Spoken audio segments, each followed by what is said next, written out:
Assalamualaikum warahmatullahi wabarakatuh. Selamat malam kawan-kawan.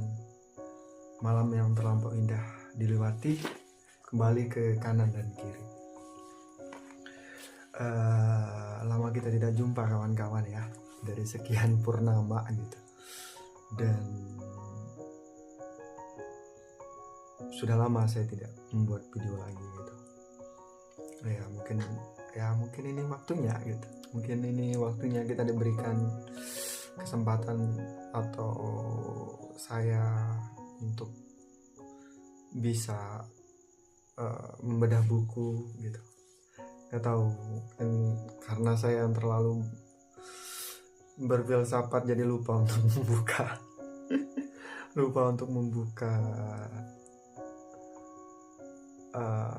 membuka buku. Akhir-akhir ini memang saya agak jarang untuk membuka buku karena ada lain dan hal lah, terlalu tenggelam dalam filsafat dan diaplikasikan dari realita itu terkadang sedikit melelahkan, tapi ada juga menyenangkannya ya. Oke, langsung saja. Oke, tapi jangan berhenti belajar kawan-kawan, gitu ininya. Kembali ke bukunya yang ini, yaitu tentang akidah dan akhlak dari DRS Haji Thoibah Shah Saputra MPD dan DRS Haji Wahyudin MPD. Ya gitu. Saya tidak tahu ya backgroundnya ini gitu. Yang penting terima kasih lah sama beliau gitu. Saya tidak searching untuk mencari tahu, tapi kita bedah bukunya. Terima kasih untuk beliau yang sudah bedah buku ini. Ini tentang akidah dan akhlak. Akidah dan akhlak dari madrasah aliyah. Kan kalau madrasah aliyah kan sangat berarti sangat ini pembelajaran pas waktu madrasah aliyah kan sangat basic, walaupun dianggap sangat basic, tapi ini sangat vital sekali kemudian kita bahas. Yaitu tadi, yaitu kita jangan-jangan kekurangan akhlak di Indonesia. Oke. Bismillahirrahmanirrahim. Kita ke istilah lah untuk pengertian dari akidah. Maaf efek malam ya. Akidah, kalau dalam akidah itu dalam bahasa Arab itu akidah. Itu berarti kepercayaan dan keyakinan lah. Kepercayaan, keyakinan. Dan menurut istilah itu adalah sesuatu yang dipercayai dan diyakini kebenaran oleh hati nurani sesuai ajaran Al-Quran dan As-Sunnah. Itu akidah. Jadi pondasi dan dasarnya itu tadi yaitu Al-Quran dan As-Sunnah. Ini harus kuat nih. Terus akidah Islam itu meliputi ya itu tadi kepercayaan kepada Allah, gaib, terus qada dan qadar, terus kepercayaan kepada para nabi dan lain sebagainya yang kemudian sering kita dengar lah tentang itu. Ini akan kemudian saya skip ke pengertian akhlak gitu. Akhlak itu dalam bahasa Arab berarti budi pekerti, tabiat dan watak. Dalam kebahasaan akhlak sering disinonimkan dengan moral dan etika. Jadi sering disinonimkan nih kawan. Jadi akhlak, moral dan etika itu hampir persis sama. Misalnya kalau kita berbicara tentang etika, kalau etika kan itu dari bahasa Yunani, itu ethos gitu. Itu artinya tentang adat kebiasaan gitu. Kalau moral atau sering kita sebut sebagai kesadaran moral, itu turunannya itu kalau menurut istilahnya itu dari bahasa Latin kalau nggak salah, mores gitu. Jadi artinya ya itu tadi itu adat kebiasaan. Jadi hampir persis sama. Jadi apa yang kemudian persamaan dari akidah, akhlak dan moral ini tadi Ini kan hampir persis sama nih. Jadi pondasinya itu adalah hati nurani, yaitu kolbu. Bagaimana kemudian kita sebagai muslim itu dasarnya kolbu untuk membedakan mana baik dan buruk. Kalau kata Rumi kan, dari tasawuf Rumi gitu, Jalaluddin Rumi itu berbicara, Anda tidak perlu baik mengatakan bingung dengan kata baik dan buruk. Anda sudah tahu apa itu baik dan buruk tanpa perlu Anda tanyakan lagi. Itu kata Rumi. Kalau menurut interpretasi dari itu sendiri, ya kembali lagi bahwasanya baik dan buruk itu kan kita sudah tahu tanpa perlu Anda tanyakan lagi. Bodoh wae. Karena Anda punya intuisi, hati nurani, pikiran, terus kolbu tadi yang paling penting kemudian itu pasti akan berbunyi. Tapi hati-hati kemudian, nanti jangan tertipu perkara kolbu dan perkara hati ini gitu. Jadi sering dibersihkan. Kalau kata Al-Ghazali, hati itu ibarat kaca, nanti sering kau kotori, kaca itu akan kusam, jadi tidak memancarkan cahaya. Cahaya artinya cahaya itu ya itu tadi yang bisikan-bisikan kebenaran dalam dirimu, apa itu baik dan buruk. Jadi kan karena habitual, kebiasaan dalam dirimu itu menjadi menyimpang nanti. Apa yang perkara hak dan apa yang perkara batil. Batil yang sejatinya itu dilarang oleh kaidah-kaidah atau kitab-kitab yang kemudian melarang hal itu. Misalnya di kitab ini kan Al-Quran gitu, melarang hal itu yang secara jelas, yang kemudian kita menjadi tidak melarang. Kan ini jadi sedikit kontradiktif dengan pembicaraan dari buku ini dan akan menjadi kontradiktif dalam diri. Kalau Anda kontradiktif dalam diri, berarti kan tidak tenang hidup Anda. Anda menjadi lunglung. Anda seperti boneka yang berjalan tidak punya pikiran. Wow, podo wae hidup ini saya tabrak. Kan kayak gitu. Wah, saya ingin mati, gantung diri lah gitu. Itu kan tidak punya, itu karena nggak ada cahaya. Nanti kita berbicara tentang itulah, falsafah hidup lah kedepannya nanti. Tapi sesuai ini dulu gitu. Oh, Kaira sering janji-janji tentang beda buku, ya itu mungkin karena inilah waktunya kawan-kawan gitu. Jadi itu tadi. Oke lah, tentang etika dan moral itu, jadi itu sangat penting kemudian kita berbicara yang baik, berbicara tentang hal-hal yang baik, jangan memfitnah orang, jangan membenci orang, terus teladan yang baik. Itu kan sering dibahas di sini karena itu vital menurut saya. Karena betul juga kata para pakar gitu, semakin kita belajar tentang filsafat nanti akan terbentur lagi ke ranah agama, terus itu lagi. Percaya saja, ya ini akan terbentur di arah itu gitu. Misalnya tentang dasarnya sedekah nih. Sedekah kan itu sangat luar biasa sekali di dalam Islam. Karena kita hidup bermasyarakat, dengan menetralisir atau tidak terjadi goncang ganjing di antara semua lini ini, ya yakinlah bahwa sebuah negara ini harus bersedekah. Sedekah itu bukan hanya pajak, tetapi bersedekah, keyakinan untuk bersedekah. Semakin Anda punya kekayaan yang lebih untuk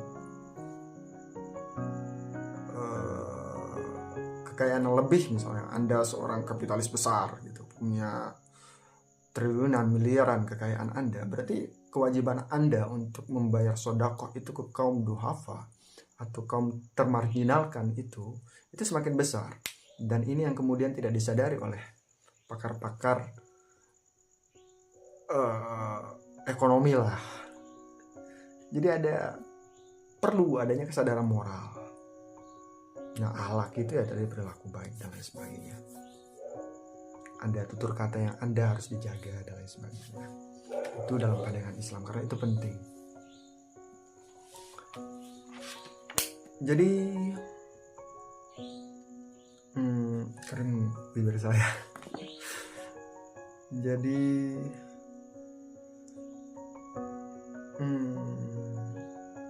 apa ya, lanjut ke subbab selanjutnya, itu tentang ifah dan musawwah. Apa itu ifah? Ini berbeda dan keluar konteks, tapi subbab yang selanjutnya membahas tentang itu, kawan-kawan. Apa ifah itu adalah selalu rela dan ridho terhadap sebuah rezeki yang kemudian diberikan oleh Allah Subhanahu wa taala. Artinya bukan rela saja dan ridho, tapi kita harus mengejar rezeki itu. Jadinya efeknya adalah, kalau dalam buku ini ya, kita itu tidak dianjurkan meminta-minta loh. Kenapa kita tidak dianjurkan meminta-minta? Karena kita punya sesuatu yang sangat luar biasa sekali gitu. Ada moral, ada kerja keras, ada pikiran, terus ada intuisi, terus banyaklah.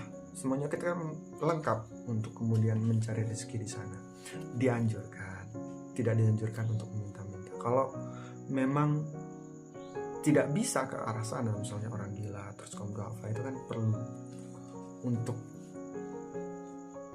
ranah struggle-nya kan, ranah kerja kerasnya kan semakin gede ya, perlu juga. Tapi ayo kita keluar.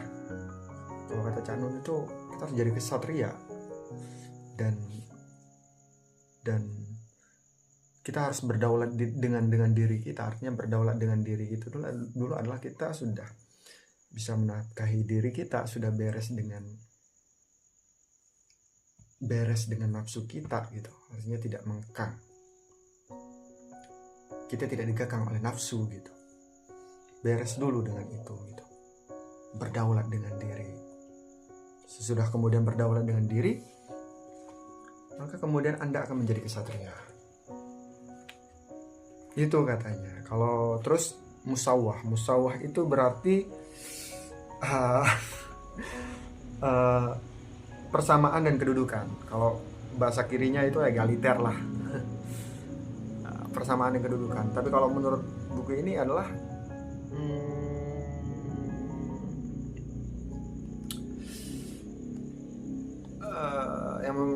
yang membedakan itu adalah, walaupun kita manusia itu sama, tapi membedakan itu adalah takwa.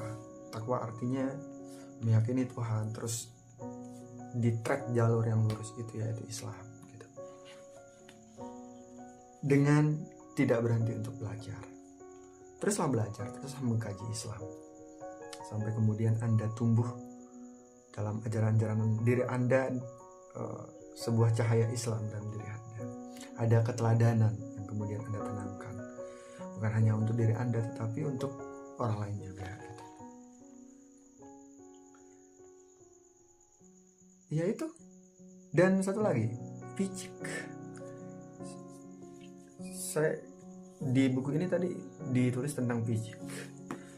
Picik dalam ilmu pengetahuan itu sangat tidak dianjurkan loh. Artinya sempit pengetahuannya.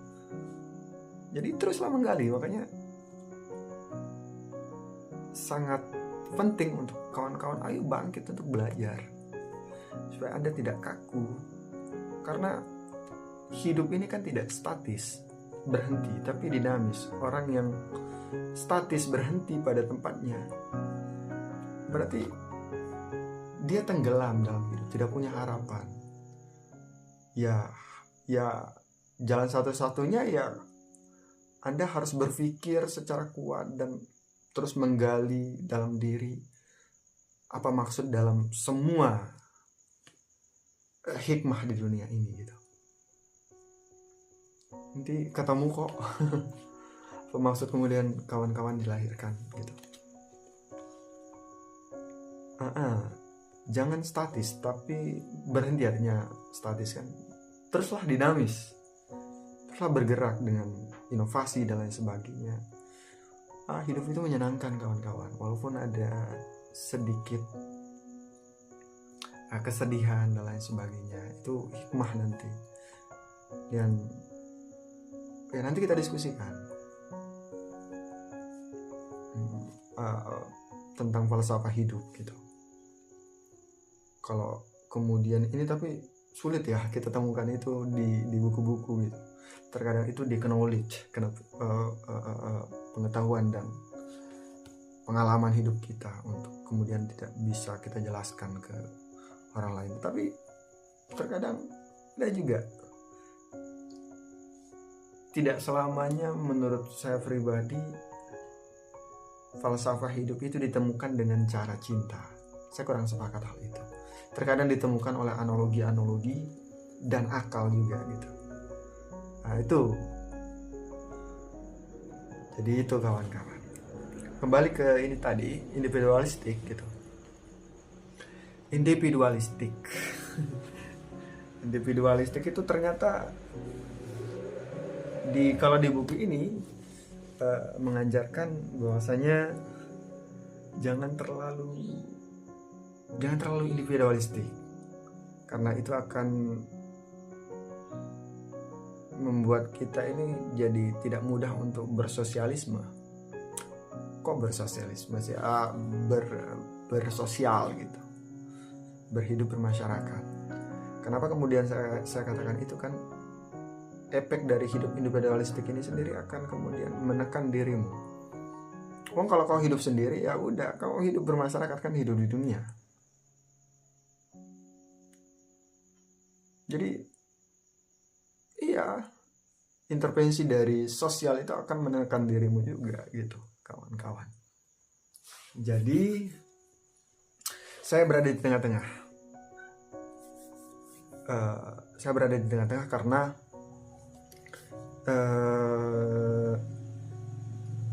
perlu individualistik. Kenapa kemudian saya perlu? Karena itu membuat kita berdaulat dan berdikari. Tapi jangan individualistik melulu. Kalau individualistik melulu nanti Anda menjadi kesepian efeknya. Baru kemudian sudah Anda mantap dengan diri Anda menjadi kesatria, kalau kata Cak Nun itu, nanti kemudian Anda terjun ke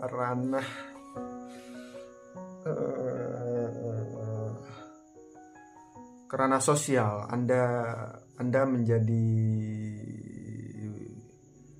menjadi ya apa yang Anda punya ya Anda taburkan manfaatnya untuk orang gitu, sekecil apapun itu.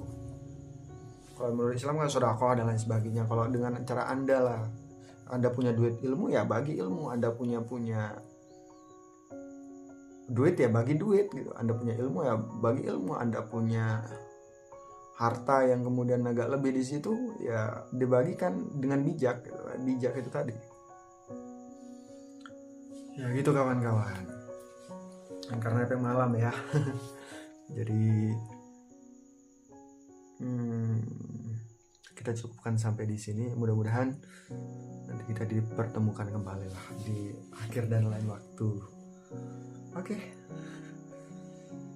Terima kasih untuk ditemaninya pada malam hari ini dan sampai jumpa. Assalamualaikum warahmatullahi wabarakatuh.